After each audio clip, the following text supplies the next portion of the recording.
No, I'm not doing a fucking emergency alert. Fuck off.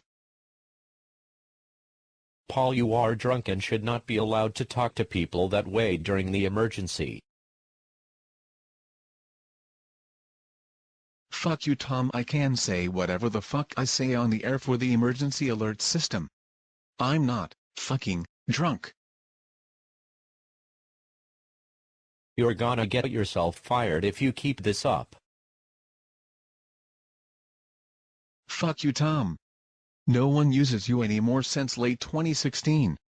I'm the voice of the emergency alert system now and not you, asshole. Okay, Paul, that's it. You are fired from the emergency alert system because of your outbursts against Tom and being drunk on the job. This is a serious matter involving your attitude on the emergency alert. Our job is to say the alert to warn the public about immediate danger. Talking back while being drunk because of your failed marriage is not tolerated here. Get out now. You know what? Fine. Fuck you, boss. I don't need this job and you all can go to hell.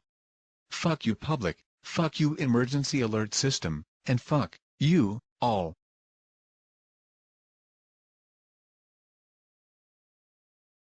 The emergency alert has been interrupted. We will regain operations momentarily.